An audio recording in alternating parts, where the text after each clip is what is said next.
Supervisor को और group के ऑनलाइन इंसिडेंट पोर्टल सिस्टम पर रिपोर्ट करें। यदि कोई घटना जानबूझकर छिपाई और रिपोर्ट नहीं की जाती है तो इसकी जांच नहीं की जा सकेगी और सीखने का अवसर चूक जाएगा और इसके दोबारा होने की संभावना है। जांच पूरी हो जाने तक दुर्घटना की स्थितियों में बदलाव नहीं किया जाना चाहिए। वर्क सुपरवाइजर और जांच दल को घटनाओं के बारे में जांच पड़ताल करने दें। सुपरवाइजर से अनुमति मिले बिना वह काम शुरू न करें। घटनाओं की रिपोर्टिंग से पता चलता है कि किस कारण से घटना घटी और भविष्य में उस तरह की घटना से कैसे बचा जा सकता है। तो दोस्तों, मैं उम्मीद करता हूँ कि आप सभी अदानी ग्रुप के जीवन रक्षा सुरक्षा नियम को समझ चुके हैं तथा व्यक्तिगत रूप से और एक टीम के रूप में आप इन्हें महत्व देंगे और जीरो हार्म के लक्ष्य को हासिल करने में हाथ बटाएंगे। Contractor safety management. Contractor safety management CSM के क्रियान्वयन के मुख्यतः 6 स्टेप है। पहला स्टेप कॉन्ट्रैक्टर का चुनाव। दूसरा स्टेप कॉन्ट्रैक्ट की तैयारी और कॉन्ट्रैक्ट पर ध्यान देना। तीसरा स्टेप कॉन्ट्रैक्ट का वितरण। चौथा स्टेप दिशा निर्देश और प्रशिक्षण। पांचवा स्टेप निगरानी और निष्पादन। छठा स्टेप कॉन्ट्रैक्ट खत्म होना और कॉन्ट्रैक्ट का फिर से मूल्यांकन। आप सीएसएम में निहित जरूरी स्टेप्स को समझें और सुनिश्चित करने में मदद करें। नोट: ये केवल आपकी जानकारी के लिए निर्देश दिए गए हैं। औद्योगिक स्वास्थ्य और सुरक्षा नीति। अदानी में हम सेफ्टी सिस्टम को प्रभावी करने के लिए औद्योगिक स्वास्थ्य और सुरक्षा नीति का पालन करते हैं। हमारे परिसर में प्रवेश करने वाले अपने कर्मचारियों, व्यवसायिक भागीदारों, विजिटर और अन्य सभी स्टेक होल्डर्स की सुरक्षा सुनिश्चित करते हैं। तो आपसे अनुरोध है कि आपकी अपनी सुरक्षा के साथ साथ हमारे प्लांट की सुरक्षा का भी ध्यान रखें और इसका पालन करें। Visible leadership 10 commandments. Safety culture को बढ़ावा देने के लिए हमारे पास विजिबल लीडरशिप 10 कमांडमेंट्स है। उसे समझें और सही व्यवहार करें। Vulnerability safety risk. इसे हम वल्नरेबिलिटी सेफ्टी रिस्क या वीएसआर इनिशिएटिव के नाम से बुलाते हैं। इसका मुख्य उद्देश्य किसी भी संभावित दुर्घटना की पॉसिबिलिटी को पहले से ही पहचान कर उसका निवारण करना है।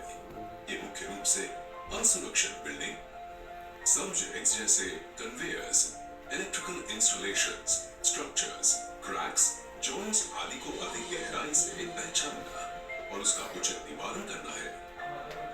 उसके लिए सर्वप्रथम हमको अपने सभी प्लांट, ऑपरेशन एरिया तथा प्रोजेक्ट साइट को जोन्स में बांटना होगा। प्रत्येक जोन का एक लीडर नियुक्त कर उसको जोन की जिम्मेदारी देनी होगी।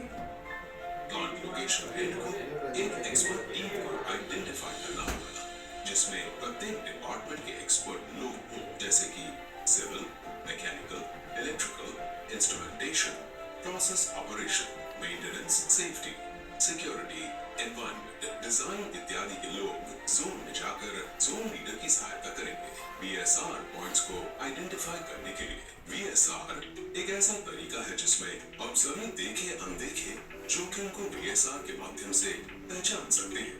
खतरे का मूल्यांकन करने के लिए वीएसआर एक शीघ्र तरीका है। एक बार सब्जेक्ट स्पेशलिस्ट स्टैंडर्ड को लागू करने के बाद आवश्यकता के अनुसार उन कमियों को व्यापक रूप से पहचाना तथा दूर करना चाहिए। वीएसआर फॉलो करिए और एक्सीडेंट से दूर रहिए। ये सारी प्रक्रियाएं अदानी में हर साल होती है, जिसमें अदानी आपके सहयोग की उम्मीद रखता है। आइए बात करते हैं साइट प्रवेश प्रक्रिया के बारे में, जिसमें आपको क्या करना है और क्या नहीं करना है उसके बारे में बताता हूँ। यदि आप पहली बार हमारे कार्य क्षेत्र में आए हैं तो हम ये बताना चाहेंगे कि कार्य क्षेत्र में कार्य से जुड़े सुरक्षा के नियम लागू करने के लिए एक प्रणाली है। ये आपकी और हमारे कार्य क्षेत्र दोनों की सुरक्षा के लिए जरूरी है। आपकी सुरक्षा हमारी जिम्मेदारी है। कार्य क्षेत्र का दौरा करते समय आपको कुछ कुछ सुरक्षा नियमों का पालन करने की जरूरत है, कृपया उन्हें ध्यान से सुनें। साइट पर पहुंचने के बाद सिक्योरिटी केबिन पर रिपोर्ट करें। पहले आपको medical exam, height, phobia test, सुरक्षा प्रशिक्षण लेना होगा। उसके बाद सिक्योरिटी आपको गेट पास इशू करेंगे। इसको हर समय अपने साथ रखना है। कृपया अपने साथ लाए गए इक्विपमेंट और टूल्स का विवरण हमें बताएं। साथ ही सुरक्षा जांच में हमारी मदद करें, जिसमें आपके इक्विपमेंट, टूल्स और अन्य साजो सामान की जांच शामिल है। कृपया ध्यान दें कि प्लांट में प्रवेश और उपयोग से पहले इंजीनियरिंग टीम द्वारा drill machine, welding machine, grinder, gas cover set, sling, shackle और अन्य इक्विपमेंट और टूल्स की जांच की जाएगी और उन्हें सर्टिफाइड किया जाएगा। ये अदानी ग्रुप के सेफ्टी ऑफिसर है, जो आपको सेफ्टी इंडक्शन देंगे और आपको कार्य क्षेत्र में काम करने के दौरान क्या करना है और क्या नहीं, उसके बारे में आपको जानकारी देंगे और सुरक्षित काम करने के तरीके के बारे में आपको बताएंगे, जिससे आपकी सुरक्षा को सुनिश्चित किया जा सके। आपकी सुरक्षा हमारे और आपके परिवार के लिए बहुत महत्वपूर्ण है। सब आइए करने बाहर देखो अतर बनावे करते आपको प्रशिक्षण दिए बिना कोई भी आपको काम करने के लिए नहीं कह सकता। आपको सौंपे गए कार्य के संबंध में सभी जोखिम, खतरे और उसके नियंत्रण के बारे में आपको पूछने का पूरा अधिकार है। शारीरिक और शिष्टाचार बनाए रखें। छेड़छाड़ करना सही नहीं है, क्योंकि इससे दुर्घटना हो सकती है।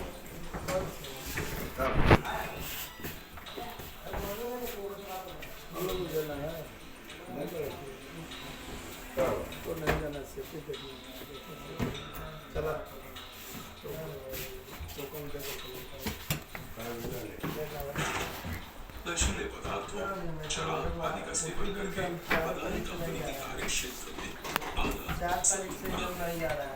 आपने सीखा साइट प्रवेश प्रक्रिया के बारे में। अब मैं कुछ सवाल करूंगा, जिसका आपको सही जवाब देना है। साइट पर पहुंचने के बाद एक नए ज्वाइनर के रूप में आपको किससे गुजरना होगा? A, medical test, B, security procedure, C, safety induction, D,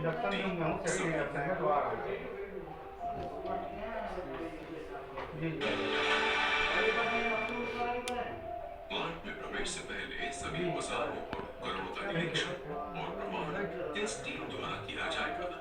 A, HR team, B, security team, C, engineering team, D, safety team या स्वास्थ्य और सुरक्षा।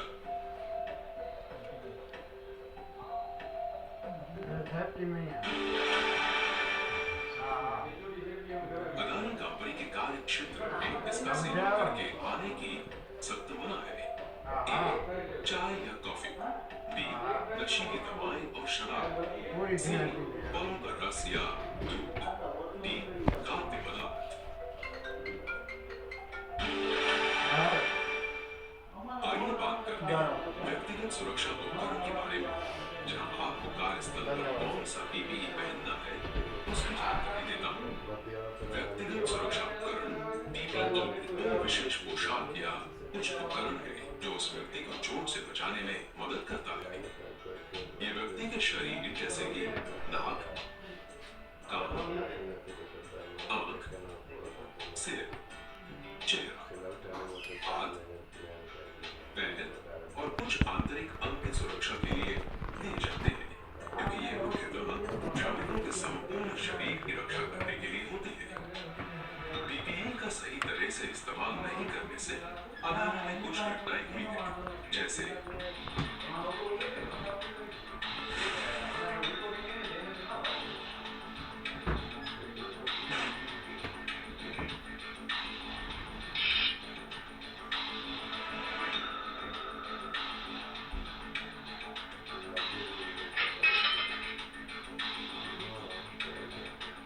सेफ्टी इंडक्शन से गुजरने के बाद साइट सुपरवाइजर आपको व्यक्तिगत सुरक्षा उपकरण पीपीई प्रदान करेंगे। पीपीई को साइट में हर समय पहने रखना है। कार्यस्थल पर जाने से पहले आपको दिए गए अनिवार्य पीपीई को पहनने का सही तरीका जानें। अनिवार्य पीपीई में जैसे सेफ्टी हेलमेट,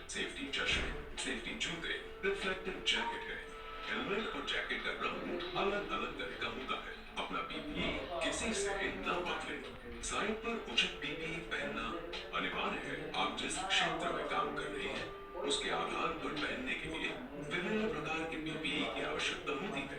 आइए अब कुछ महत्वपूर्ण पीपीई और इनके उपयोग पर चर्चा करें। सेफ्टी हेलमेट सिर हमारे शरीर का एक महत्वपूर्ण अंग है। सिर पर गिरने वाली वस्तुओं से बचने के लिए सेफ्टी हेलमेट का इस्तेमाल किया जाता है। इसका उपयोग करते समय ये ध्यान दें कि उसकी चिन स्ट्रैप लॉक्ड है। सेफ्टी बेल्ट ट्रक या टैंकर टॉप पर 6 फीट से अधिक काम करते समय हाई स्टोरेज बिल्डिंग जैसे क्षेत्रों या गतिविधियों के लिए सेफ्टी बेल्ट अनिवार्य है।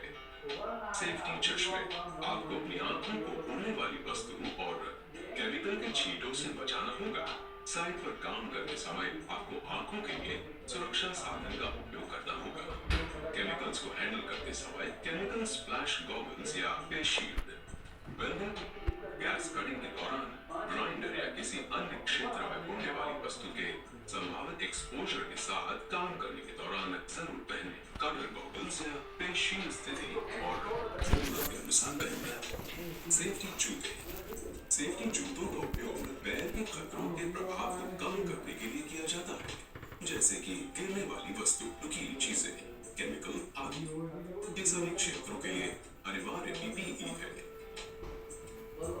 हैंड ग्लव्स जहां केमिकल, शार्प किनारों, गर्म सतह या सामग्री, कील, लाइव बिजली का सर्किट आदि के संपर्क में आने की संभावना हो, वहां हाथों की सुरक्षा के लिए सही हैंड ग्लव्स का उपयोग किया जाना चाहिए। प्रत्येक खतरे को विशिष्ट हैंड ग्लव्स की आवश्यकता होती है।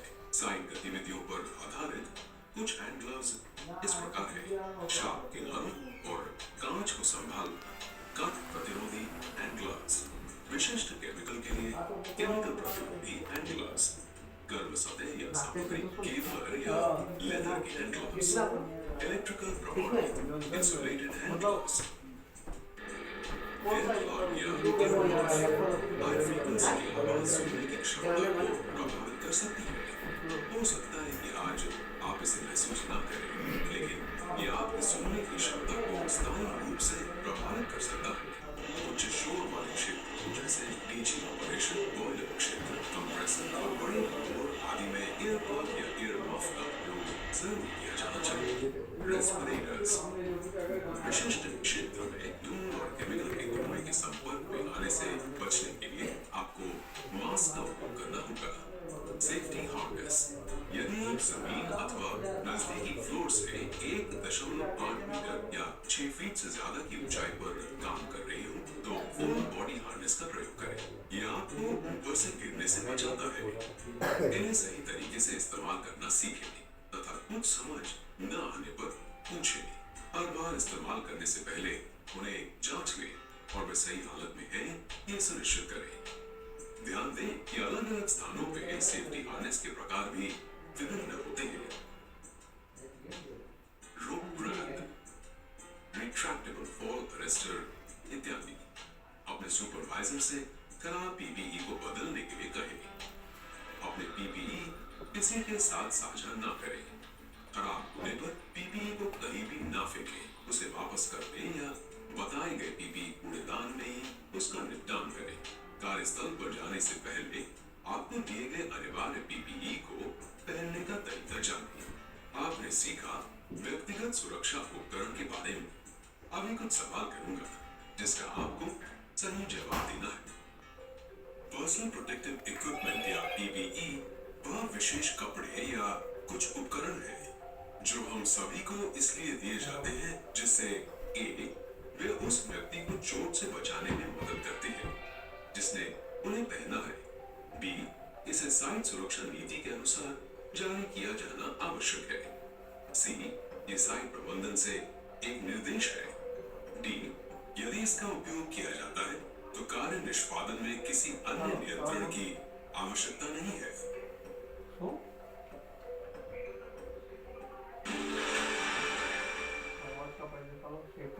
इनमें से कौन सा पीपीई अनिवार्य नहीं है? A, safety helmet, B, safety shoes, C, ear muffs, D, safety goggles.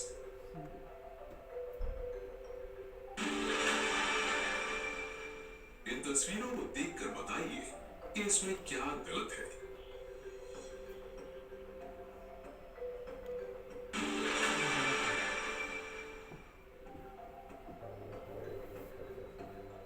नुकीले किनारों और कांच को संभालने के लिए इस प्रकार के हाथ के दस्ताने का उपयोग किया जाना चाहिए। ए रबर, बी कॉटन, सी कट प्रतिरोधी, डी चमड़ा।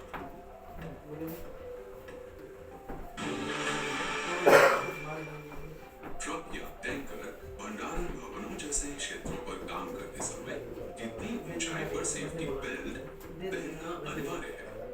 ए 8 फीट, बी 6 फीट, सी 7 फीट, डी 10 फीट।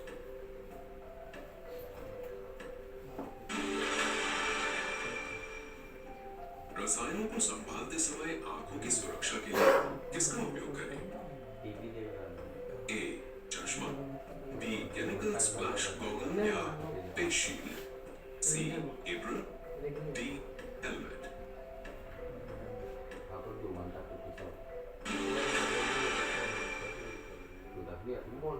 आइए बात करते हैं दिशा निर्देश के बारे में। साइन के नक्शे में सभी जरूरी स्थान जैसे कि हम यहाँ पर हैं और इस जगह पर हमारा प्राथमिक उपचार केंद्र है, इस जगह पर हमारा असेंबली पॉइंट है, जहाँ पर आपको किसी भी आपात स्थिति में एकत्रित होना है, इस जगह पर occupational health centre, emergency route, safety department office इत्यादि की जानकारी लेनी। नोट, ये नक्शा केवल प्रस्तुतिकरण के उद्देश्य के लिए है। अब हम बात करेंगे भूमिकाओं और उत्तरदायित्व के बारे में, जहाँ कार्य स्थल पर किसकी क्या भूमिकाएं और उत्तरदायित्व है, उसकी जानकारी लेते हैं। कार्यस्थल पर सभी की जिम्मेदारी है कि सभी लोगों को कार्य क्षेत्र में हर समय सेफ्टी हेलमेट, सेफ्टी जूते, सेफ्टी चश्मे और रिफ्लेक्टिव जैकेट पहनना जरूरी है। यदि आप दूसरों को असुरक्षित काम करते देखें तो उसे टोकें, इससे आप उसकी जान बचा सकते हैं। ऐसी कोई भी घटना जो दुर्घटना में तब्दील हो सकती है, जिसमें किसी वस्तु या आदमी को नुकसान नहीं होता है, तो उस घटना को नियर मिस कहते हैं। अगर आप ऐसी कोई घटना देखें तो उसकी जानकारी तुरंत ही अपने सुरक्षा विभाग को दें। हर समय अपने काम पर ध्यान रखें, काम पर मजाक मस्ती न करें। याद रखें, बिना प्रशिक्षण हुए आदमी को कार्यक्षेत्र पर काम करने की अनुमति नहीं है। वर्कर कार्यस्थल पर दिए गए सुरक्षा चिन्ह और चेतावनियों को जानें। फैक्ट्री में अपने कार्यस्थल पर जाने से पहले अपने सुरक्षा हेलमेट और सुरक्षा जूते पहने। फैक्ट्री प्रीमाइसेस में फोटोग्राफी करने की सख्त मनाही है और कैमरे वाला मोबाइल लाने की भी इजाजत नहीं है। 2 पहिया वाहन चलाते समय हेलमेट चिन स्ट्रैप के साथ पहनना बहुत जरूरी है। निर्धारित गति सीमा का पालन करें। ड्राइविंग करते हुए मोबाइल फोन का इस्तेमाल वर्जित है। कार, ट्रक, ट्रेलर इत्यादि जैसे व्हीकल चलाते समय सीट बेल्ट जरूर पहनें। कंपनी परिसर में किसी भी व्हीकल को ओवरटेक न करें। हाइड्रा या अन्य क्रेन में अटके हुए लोड के नीचे न तो खड़े रहें, न ही गुजरे। किसी भी तरह का नशीला सामान या तंबाकू का सेवन फैक्ट्री के प्रीमाइसेस में सख्त मना है। ज्वलनशील और गैस स्टोरेज एरिया में धूम्रपान करना मना है। कार्यस्थल पर सभी सुरक्षा नियमों का पालन करें। अपने कार्य की पूरी जानकारी लें और अगर आपको कार्य के बारे में पता न हो तो उसे न करें। काम शुरू करने से पहले अपने सभी संदेहों को स्पष्ट करें। सही काम के लिए सही उपकरण का प्रयोग करें। आपातकाल की स्थिति में तुरंत ही नजदीकी असेंबली पॉइंट में जाएं। सुपरवाइजर श्रमिकों, सब कॉन्ट्रैक्टर्स और कार्य गतिविधियों को सुपरवाइज करना, सेफ्टी ब्रीफिंग और टूल बॉक्स डॉग्स तैयार करना और प्रस्तुत करना। जो उस दिन के आयोजित वर्क उसमें निहित खतरे, जोखिम और सुरक्षित काम करने के उपायों पर आधारित होता है।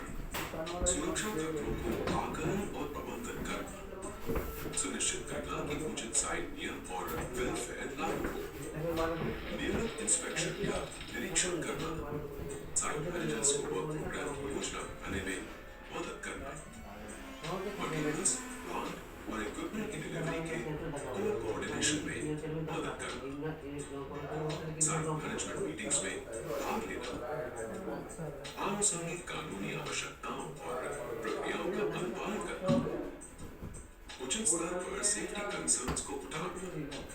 समस्याओं का समाधान और सुधार लागू करना, बाहरी निरीक्षण और ऑडिट का आयोजन और देखरेख करना, यदि आप प्रशिक्षित और ऐसा करने के लिए अधिकृत हैं तो आपातकालीन प्राथमिक चिकित्सा प्रदान करना। एरिया इंचार्ज अपने क्षेत्र में उच्च जोखिम वाले सभी कार्यों को नियंत्रित करने के लिए जिम्मेदार होता है। परिचालन अनुशासन जैसे कि सिविल, मैकेनिकल, E&I, प्रक्रिया आदि के मालिक होने के लिए स्टेक होल्डर्स की पहचान और सक्रिय जुड़ाव और सुरक्षा, गुणवत्ता, योजना और निष्पादन सुनिश्चित करना। निर्दिष्ट क्षेत्र में पर्याप्त और उचित जोखिम प्रबंधन और नियंत्रण उपाय सुनिश्चित करना। सुरक्षा सुनिश्चित करने के लिए कॉन्ट्रैक्ट पार्टनर और अधिकृत रिप्रेजेंटेटिव का इन्वॉल्वमेंट सुनिश्चित करना। विभिन्न कार्यों के लिए PTW प्रक्रिया और SOP का पालन सुनिश्चित करना। साइट या लोकेशन हेड अंततः यह सुनिश्चित करने के लिए जिम्मेदार है कि सुरक्षा की तैनाती और चल रहे प्रबंधन के लिए पर्याप्त संसाधन जैसे मानव संसाधन और विशेष कौशल, ऑर्गेनाइजेशनल इंफ्रास्ट्रक्चर एंड टेक्नोलॉजी और फाइनेंशियल सहित प्रदान किए जाते हैं। साइट या स्थान प्रमुख यह सुनिश्चित करने के लिए जिम्मेदार है सक्षम अधिकृत व्यक्ति सुरक्षा समीक्षा और आवेदन निरीक्षण के लिए साइट पर उपलब्ध कराएगा। काम शुरू करने से पहले सभी कर्मचारियों को प्रशिक्षण दिया जाता है। साइट पर हर समय सुरक्षा यह दिया जाता है। आपने सीखा भूमिकाएं और उत्तरदायित्व के बारे में। अभी कुछ सवाल करूंगा जिसका आपको सही जवाब देना है। एक घटना जिसमें लोगों को छूने की संपत्ति को नुकसान हुआ है, उसे क्या